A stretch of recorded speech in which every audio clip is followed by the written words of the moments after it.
বিটফোর্ডে সোহাগ হত্যার দায় সরকারকে না দিয়ে বিএনপি ও তারেক রহমানকে দায়ী করা হচ্ছে, যা নির্বাচন পিছিয়ে দেওয়ার একটি কৌশল বলে মন্তব্য করেছেন দলটির যুগ্ম মহাসচিব রুহুল কবির রিজভী। দুপুরে নয়াপল্টনে জিয়াউর রহমানের ছবি অবমাননা এবং তারেক রহমানকে নিয়ে কুরুচিপূর্ণ মন্তব্যের প্রতিবাদে কৃষক দল আয়োজিত সমাবেশে এই মন্তব্য করেন তিনি। রিজভী বলেন, নিপীড়ন নির্যাতনের শিকার হয়েছিলেন তারেক রহমান।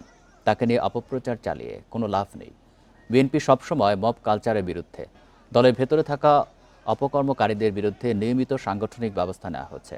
এরপরও একটি ইসলামিক দল সামাজিক যোগাযোগ মাধ্যমে তারেক রহমানকে নিয়ে কুৎসা উড়িয়ে যাচ্ছে। ফ্যাসিবাদের বিরুদ্ধে ঐকমত্যের পথে না গিয়ে দলটি বিভাজনের দিকে এগুচ্ছে।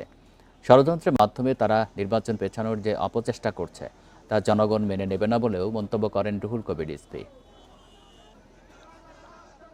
যে ঘটনা মিটফোর্ডের সামনে হৃদয় বিদারক ঘটনা ঘটেছে, তার জন্য তো সব সময় যে কোনো হত্যাকাণ্ড রক্তপাত সরকারকে অভিযোগ করে। যেখানে সরকারকে মানুষ অভিযোগ করে, সেইখানে আপনার তারেক রহমানের বিরুদ্ধে আপনারা অভিযোগ করছেন। এটা চক্রান্ত, এটা ষড়যন্ত্র, এটা নির্বাচন পেছানো, অথবা আপনারা কোনো কুচক্রীদের সাথে আপনারা সম্পর্ক রাখছেন। বন্ধুরা আমার,